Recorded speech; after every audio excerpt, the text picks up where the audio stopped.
Thank you for staying with us. Let's begin with the controversies surrounding some newly inaugurated ministers.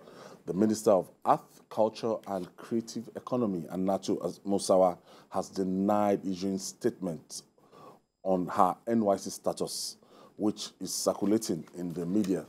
In a statement signed by the Deputy Director of Press, Federal Ministry of Information and National Orientation, the minister said she has not released any official statement regarding the matter. Gentlemen, what is the bone of contention? DKB, let me start with you. Well, the bone of contention, to use very colorful word that you used, is that the woman is still serving a nation. And he's now serving in two capacities, which is against, if not the law, at least the spirit of the law, which says that you can only hold one position at the same time.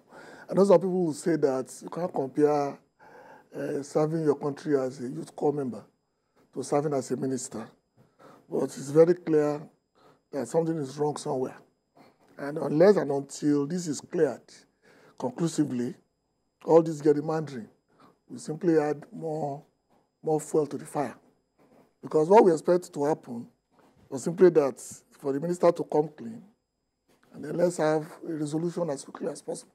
Because the more we drag this matter and look for wheres and wherefores, the more we continue to create the impression that we are not a very serious country when it comes to background checks and obeying the law.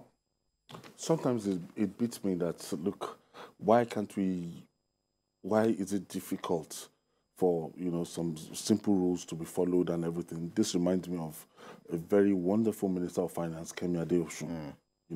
As brilliant as that woman was, and we had to lose her because of this saga. And I can't stand it again when we are going to, lose another minister, or if we're at the verge of losing another minister because of NYSC. What's this hullabaloo about NYSC? Well, I think in terms of qualification, she's qualified to be the Minister of the Federal Republic of Nigeria, as stated in Section 147, subsection 6. All you just need to have is a school certificate, And I'm still wondering whether that section should even subsist today, but that's what we have today, as of today. Because the section says to be a member of the House of Reps, the same requirement you need to be a Minister of the Federal Republic. In her own case, she was deployed to Abakaliki, in Ebonyi State, and served there for some few months, and later redeployed to Kaduna State. And then eventually, there was a mix-up, about what actually happened, whether she completed her youth service or not.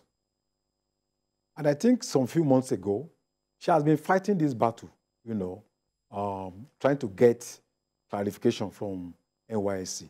Even at the time she approached the former Minister of Sports, Sunday Dare, for his intervention.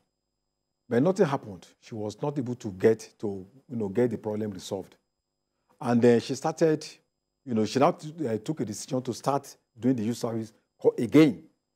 And I think she has put in some months. And if you add the number of months she has put in, about 8 months, compared with the 5 months she had served between Kaduna and Ebonyi State, that should be about 13 months, which is more than the statutory 12 months required by law. But the issue is that she cannot lay her hands to a copy of NYSC certificate, which I think is very unfortunate for her. But in this country, a lot of things get mixed up. Sometimes you are also criminalized by your country. This is certain circumstances beyond your control. But I think my worry is that you have a minister who was nominated, screened by the DSS, and they're also screened by the Senate. And I felt that in a normal country, this should have been an issue that should have been brought before the two institutions. Don't forget that she was nominated as a commissioner for PENCOM by President Buhari, former President Buhari. And it was this same issue, it was on this basis that she was dropped. So I keep on wondering, does it mean that we don't keep records? Because if you have these records, once her name was, she was listed, the DSS or the, Senate should have done something to say, oh, look, there is a doubt here. And in journalism, like we say, if there is doubt, we leave out. So we'll have been able to avoid this controversy. Because we now find a situation where she's a minister at the same time serving as a youth corper. Does it mean she will attend or perform the duties as a corper, at the same time also perform her duties as a minister? So that's where at the same time as a minister. So there is a moral, in this issue. Okay. Some years back too, I was also posted to that state, Ebonyi State, Abakaliki, and I redeployed back to Lagos. Yeah. You are redeployed. In your process of redeployment, there's once a week that you do CDA. Where is Madam Hannatu going to do her CDA? Yeah. Or where has she been doing her CDA? Yeah. And as a minister, will she continue to go to that place to do her CDA? Conflicting interests, conflicting scenario we have. Yeah, I think we bend over backwards to accommodate certain classes when they do the wrong thing. If she was not a minister and just a youth corps member who just got employed to a bank, I'm sure she would have been sacked by now. This was not to be a minister or at that level. Maybe just a classroom teacher. It was discovered that records are irregular. She would have been given the sack letter as we speak. But in Nigeria, we all know that there are people whose main job is to redirect and divert from the combatant. But the combatant is what Wale has just stated. That no matter the circumstances that led to this, haven't occurred before during the Buhari years, there is no way on this God's earth this should reoccur today. If we have done our due diligence as a country, if the DSS has done their job, if the Senate has done their job, and if the woman herself knew she was going to become something going forward. I know a former governor that went back to school because he realized that, fine, he had all the money he could have, he's now a governor. But he doesn't have this to reflect that reality. Yeah. And because he couldn't show anything from his former university, he decided to go back to school himself. And that's what he did. Sometimes you have to bite the bullets and simply do the needful. You can't keep putting our country in such a quagmire simply because you want to be given appointments. She has the right. The case you raised, you must simply go back to London. Yeah. The former minister. She simply went back to London. Today we have a governor that's still battling NYSC problem somewhere. Yeah. I don't really know what the big deal is. It's 12 months, because when we served, we know guys that only comes to camp when we're about to be paid. In fact, they are the big one that we know that will be paid that day. Because we will be in camp. They will not be in camp. They will drive in on a particular day, and you can be rest assured that's the day we get our alawi. So the system has always been screwed. It's always been like this.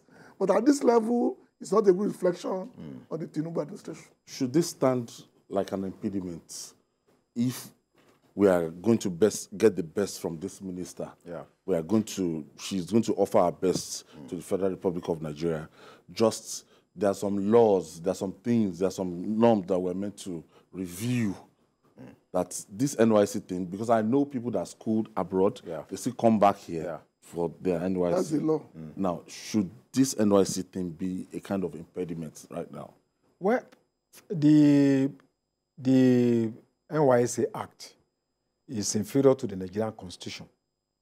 The Act says that if you are a university graduate and you are 30 below, you must do NYSC.